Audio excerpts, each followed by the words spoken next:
We never lose with a winning sound. Never lose, never lose. You are listening to BMH Radio. 19 minutes after 8 o'clock. The name is Onalina Barata Peteke.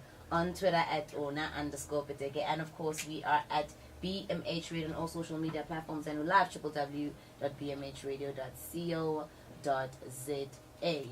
If you just tuned in, this is the Morning Drift. I'll be with you till 10 a.m. and I'm hang out with Zakia Patel, actress and TV presenter. We just want to sort out something in studio first.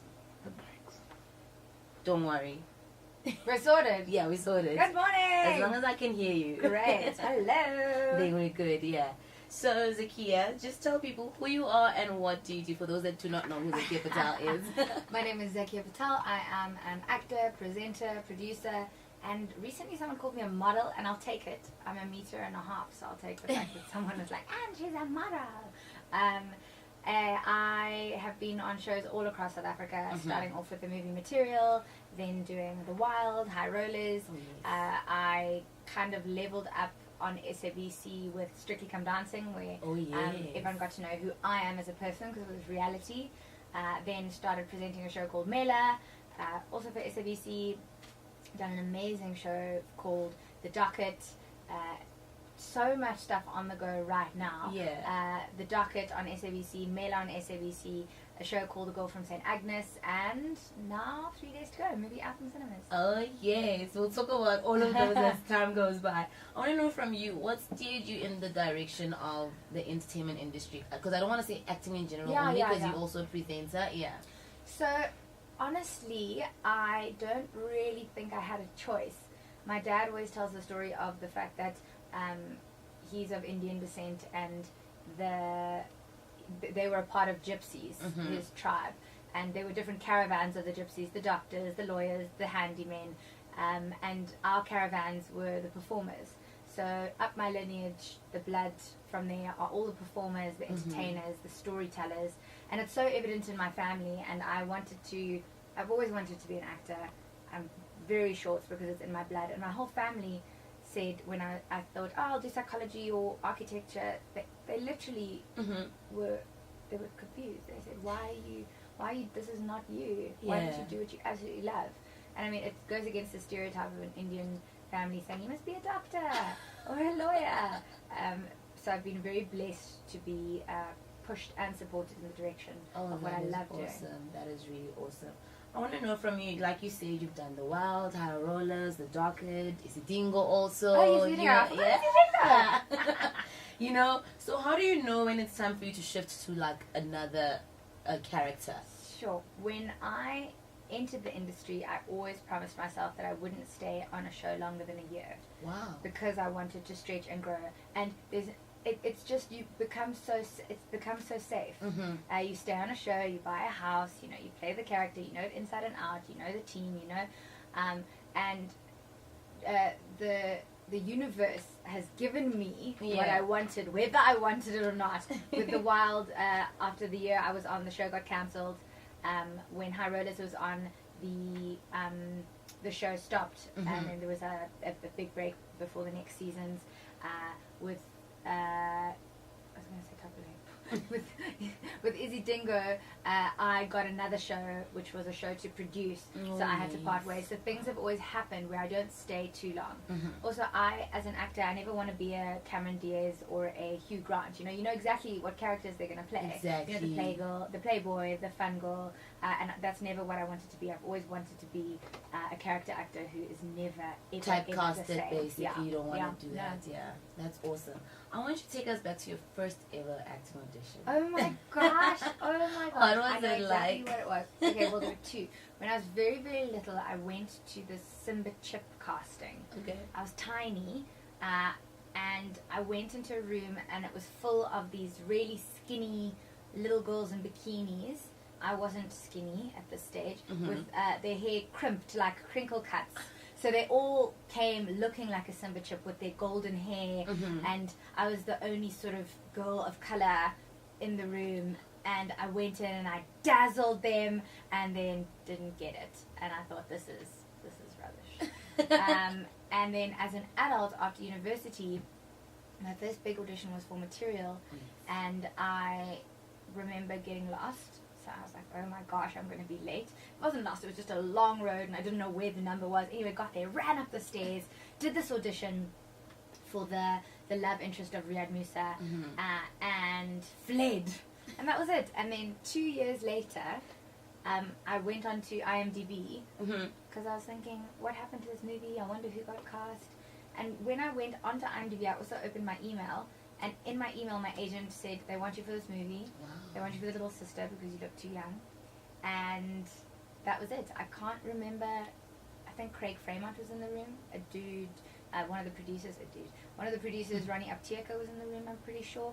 And they were all so lovely and warm. I can't remember it being scary. Wow. I mean, I think when you are straight out of university and you haven't been knocked around by the industry and had your ego bruised and been told no so many times, you go in quite confidently, and I think that confidence augurs you well in getting auditions. Yeah. Where I think after a certain amount of time, you could be seen as jaded or feel jaded or disappointed, or you don't invest a lot.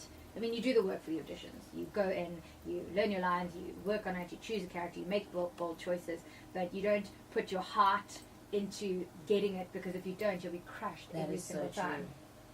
Also, I know that you've done theatre. Yes. I know that you've done theatre. So how is it? How is the difference rather to act in film and also on stage? People always ask that question. Yeah. So you get another take in film, which is the immediate answer, and another answer that is obvious is that you're live when it comes to theatre. So the feelings and the energy, it's all immediate. So where you have to wait for something to be edited and learn your lines and then cut and take and post-production, literally when you're on stage, you get immediate feedback from the audience, from laughs, from energy, from the vibe, from an applause or standing ovation. So you can get quite high on that actual feeling. Also, there's nothing like putting 100 million% into something night after night after night.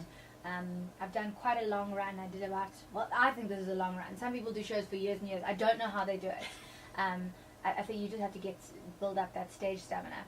But I did it for it was quite a harrowing play called Emotional Creature, about young women all over the world in terms of human trafficking, rape, abuse, this sort of stuff that's happening in the Congo.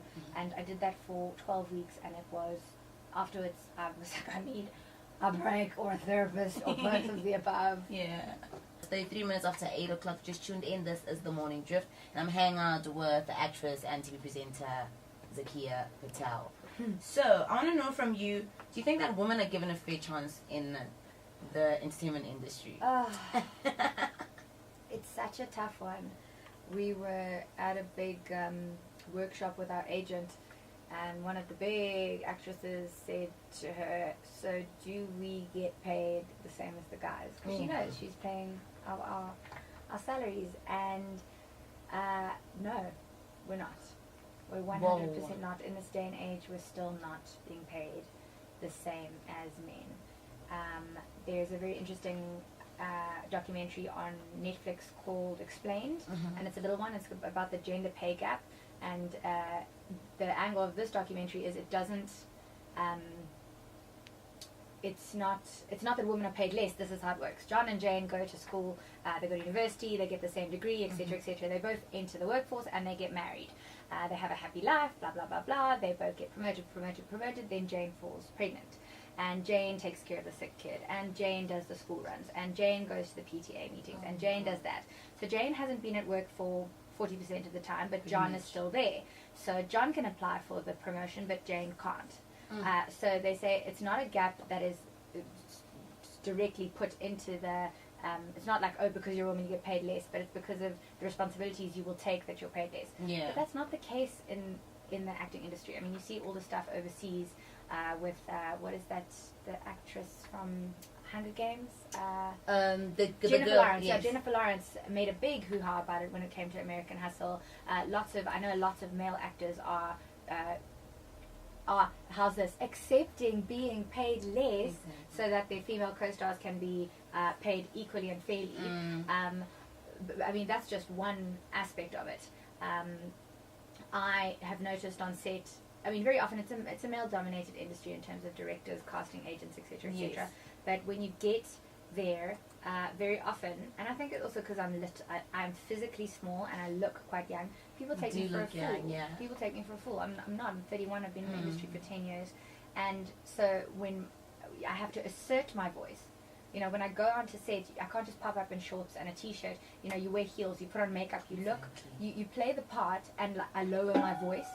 I lower my voice so that I'm not this fun, sweet, because I am fun and sweet and all those things, but I'm also a powerful woman. Yes. But very often in the industry, you have to work doubly as hard to be noticed. That half is as so much. true. Right now, what's definitely trending is the hashtag Open Up the Industry. Yeah. We're talking about it off air, and do you feel like the pie is big enough?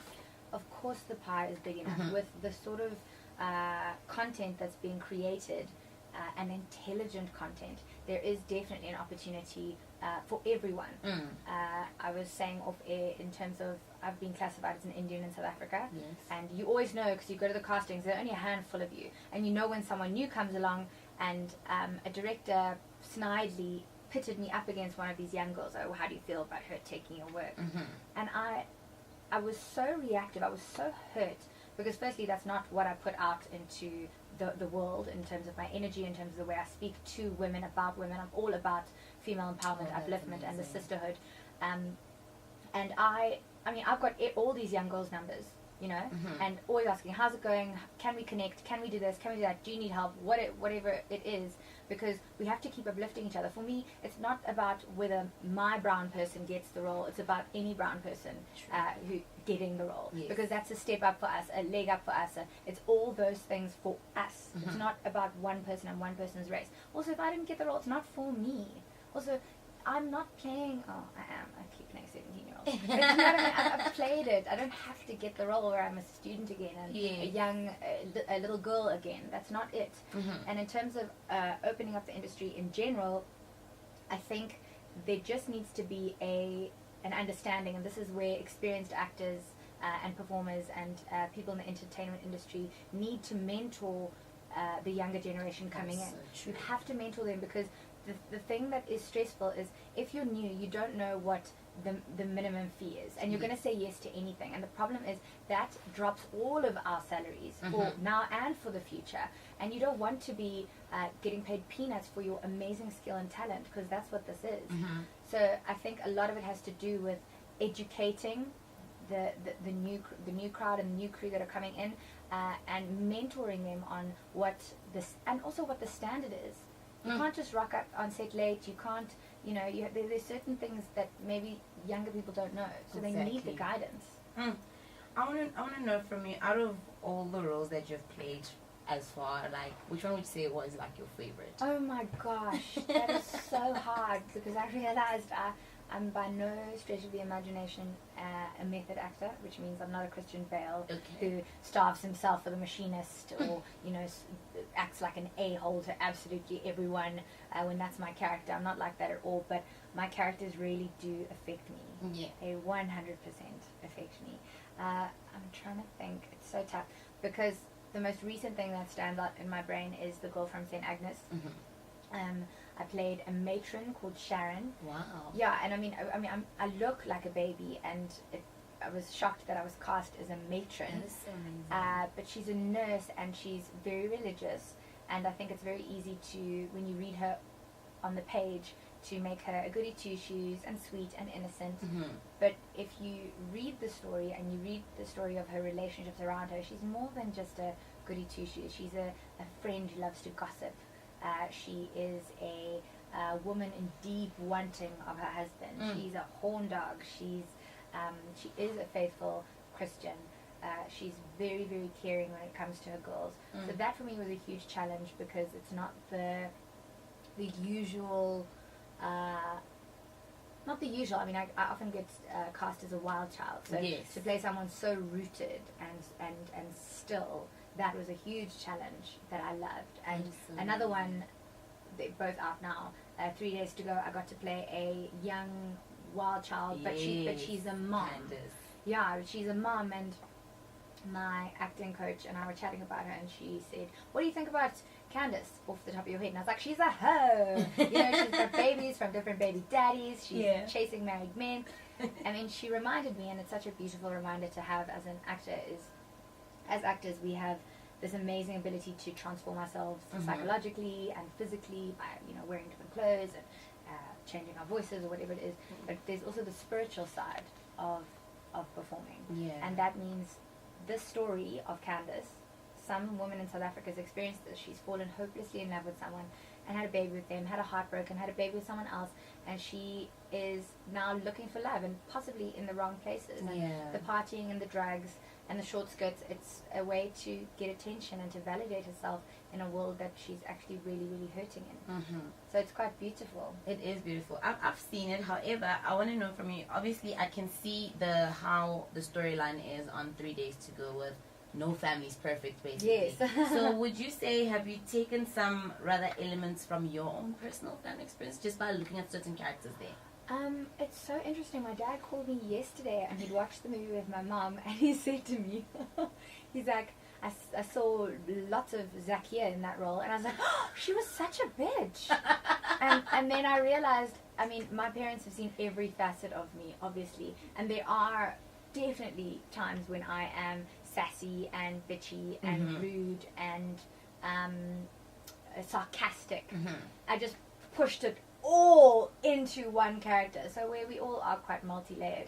I was quite shocked because I thought, no, this is such a different, people are so shocked when they watch the character. My nephew watched it with me and he was like, Zaki, I didn't like that at all. I didn't like the character you played. And there's my dad saying, that's like you sometimes.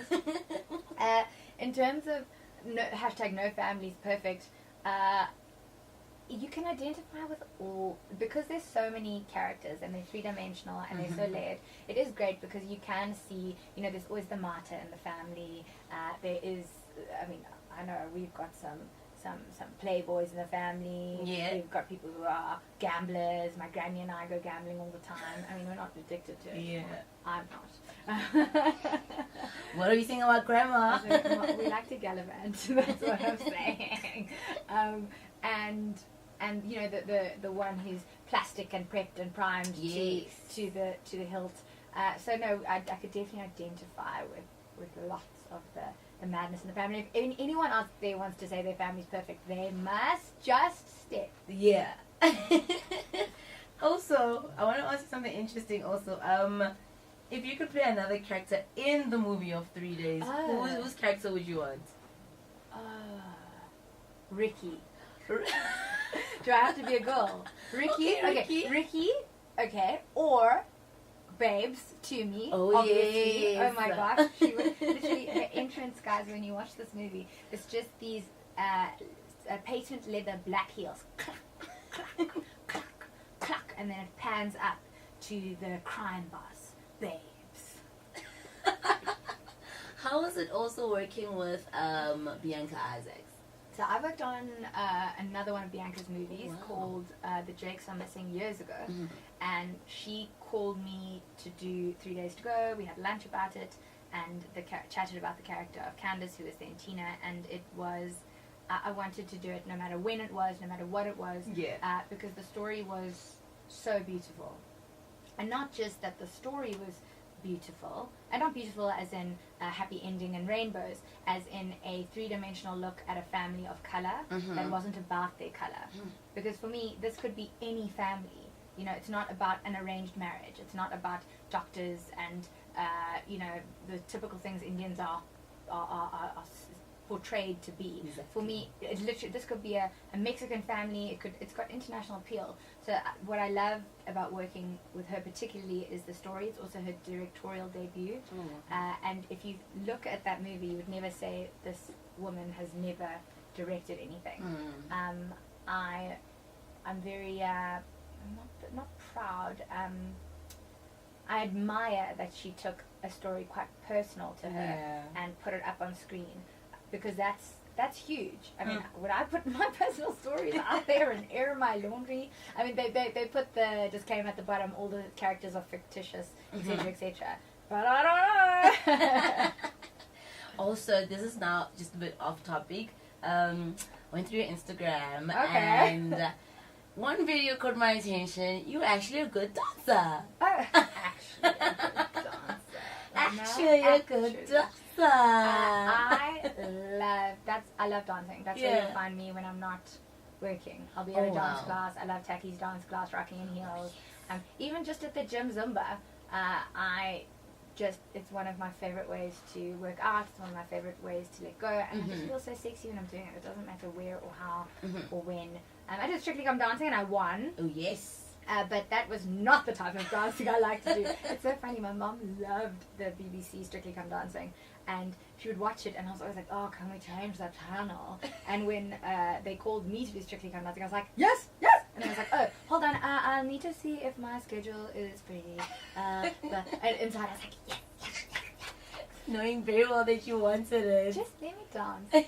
3 minutes after 8 o'clock. Almost time for us to wrap up the interview with Zakia. Before, I just want you to finish off these sentences before. Oh my god. Yeah. When I face the big challenge, I write lists and then tick them off one by one. Okay. My greatest fear is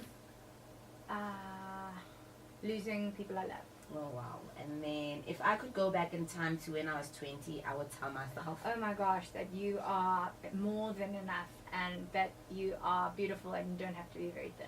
I believe I can fly. No, I believe you can do anything you put your mind to.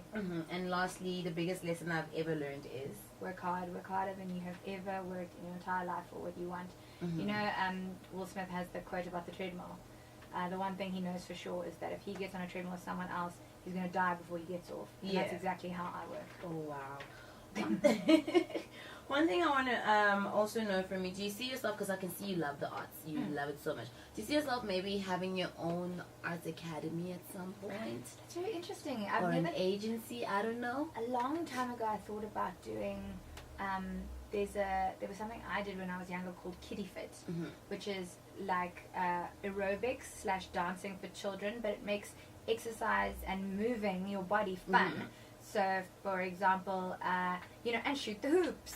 And shoot the hoops, so you're stretching and jumping, or dig the garden. Like fun stuff to music, because I personally believe that health and wellness, especially with children and our sort of obesity rates in South Africa, really is something we need to address. So I've always wanted to do something like that. I love drama and I love teaching, but I've never actually thought about opening an academy. My sort of focus on education has always been broader in terms of literacy, and a sort of self-awareness and a self-love, not necessarily in the arts. But I haven't thought of it recently. Thank you for bringing it to my attention. All right. I need to go back, revisit that. If you revisit it, you can call me so that I can come for castings. Yeah. Coming for castings. Also, I want to know from you, just tell the listeners when is St. Agnes starting again? So The Girl from St. Agnes is out today, live on Showmax. It is a whodunit drama. A young girl, Lexi Sommerfeld, gets murdered at a private all-girls school, and the spotlight is turned on every teacher, on every parent, and the perfect veneer of the private school is shattered. So that's out today, live on Showmax. I mean, get the 14-day free trial, binge watch it, and maybe cancel. Exactly. I didn't say that in real life, but maybe I did. And then 3 Days to Go is out on the cinemas right now. It's been a week now. It's been a week now. South Africa, what we need is you and your bums on seats. That is the most important thing, to show that our work is all worth it. And it is an amazing product. It is a fun, it'll make you cry, it'll make you laugh. It's a feel-good movie. It's full of amazing performers. And you actually haven't seen South African cinema like this. I mean, when you go there, you can put it up against international stuff and think, oh, okay, where's this? Oh, it's local. Yeah. So I love that. I love that that's where we are in terms of quality and what South Africa is putting out. Yeah. I want to just talk about that before I let you go. The thing is, there was a debate on Twitter, I think this week, because South African movies are coming out. Yes. And 3 Days to Go, there also Matwetwe, which is Black Coffee, and Kapsolitiga. And people were talking about how support South African movies, support. But the thing is, there's never a lot of ads or marketing Yes. Oh for my South gosh. African movies. Oh no, this is such a huge So thing. I don't know, is the problem with the directors or No. the actors themselves No. or what? I'll tell you the Okay. problem. Big movies, I don't know if this is true, but Mhm. I've heard in Bollywood and in Hollywood, whatever they make the movie for, whatever it costs, $20 million, Mhm. they spend $20 million on marketing. Whoa. So to get your money back, you need to put a lot of money into marketing, and I'm not sure that South Africans are doing that yet, Mhm. because so many people will say, I didn't even know, I would have gone if I knew, and that breaks my heart, because why don't they know? There's only so much that we can do in terms of our Twitter platforms and our Instagram feeds. Yes. You have to have, I mean, that's what I'm absolutely loving about what happened with Showmax and 3 Days to Go. There are, but when you drive down, what is it, William Nicol, there's 3 days to go, 3 days to go, 3 days to go on the posters. Showmax is killing me. Every time I want to watch anything on YouTube, first it's the girl from St. Agnes. All my friends are like, Zach, stop with the show in our ads. We have to watch it because you're in it. But it's got over 800,000 views, the That's trailer. good. And that's the sort of advertising, and that's the pump and the push you have to do for local content. Yeah. So it's the marketing side, and it's something that we need to start spending a That lot is more true. money and time on. Wow, that is awesome. That is definitely true. Lastly, I want to know from you 3 things floating in Zakia's mind right now that will definitely be a reality in 3 years' time. They're just ideas now. Producing my own show. Oh yes. But so I produced a show for SABC a few years ago, which was Edutainment. It was an educational show about health and making health accessible, which I absolutely loved doing. You know, you don't need to go buy a what is this brand? A Lame mask. You can make an amazing scrub with, you know, turmeric and coconut oil. Yeah. You know? You don't have to be spending so much money on things. So I loved that. But I want to do a drama series or comedy. Actually, mainly comedy, but the focus is on female characters that are 3-dimensional, women of color who have stories and characters of agency, whether they're protagonists or antagonists. It's all about stories told by women Yes. in the same way and with the same weight that men get their stories told. Wow. That's one. Yes. Oh gosh, The what is second one? another 2? What's happening? I want to travel a lot, and I want to take myself internationally and globally in ways of going to Bollywood, Hollywood, Nollywood. I want to make myself an asset on all the continents. Yes. In terms of the skills I have and what I can offer. That's definitely going to happen. And what else is on my to-do list for 3 years' time? I've been slowly imagining and what is the word when you projecting and manifesting? Yes. That's the word. I've been manifesting my home, which is a Moroccan style home with a courtyard in the middle and a big pool and tiles everywhere, kind of along the lines of Frida Kahlo's Blue House. Wow. So I've slowly been manifesting that in my brain, and it's slowly starting to come together. I just need to casually find a piece of land. That's it, and then find a builder who doesn't mess anything up. And oh my gosh, my sister just built a home, and she has had it's everyone's stories. It takes longer. This finish is not right. She's had to redo her stairs. I mean, it's just it's crazy. So maybe that's more of a 5-year, 10-year plan. Yeah. Because I don't think I've got time to oversee the building of my dream home. Yeah. And lastly, we're about to enter what we call the month of love. We're about tomorrow will be the 1st of Feb. Yeah. Do you celebrate it just on specific day, or you believe that every day? Yeah. We are big celebrators. A family motto is life is oh so beautiful, and that's how we like to celebrate it. I mean, we drink champagne at the cricket. We drink champagne whenever we want. It's not like they're not specific days to celebrate. We celebrate every day. But we have created a bit of a tradition, which I don't know how it happened. Actually, I know how it happened. My husband and my parents met on Valentine's Day. Wow. In 2015, I think so. And so we had a Valentine's Day together. It was a beautiful day. They got along like a house on fire, and they still do today. And for the last few Valentine's Days, we've actually been with my in-laws. So it's like our little tradition to spend Valentine's Day with the people we really, really love. This year we're going to go watch Mark Lottering in Auntie Mall. Wow. I'm very excited for that. I hope they like it. Amazing. Zakia, thank you so much Thank for you, coming Ole. It's through. been amazing. Thank you so much. Listen at Zakia Patel on Twitter and Instagram. And of course, do catch her on The Docket and also on The Girl from St. Agnes. And also the movie 3 Days to Go, which stars Jonathan Boyton Lee, Tumi Moraike, Zakia, Jalushni Naidu, Rahul Britnath, who have I forgotten? Did you say Kajal Bhagwandi? Kajal Bhagwandi. Ashish Yes. Ganga Prasad. Oh my gosh, Ashish is the funniest guy. Just go to watch him be the funniest. Oh my god, I love him. I love him. Please, just go watch him.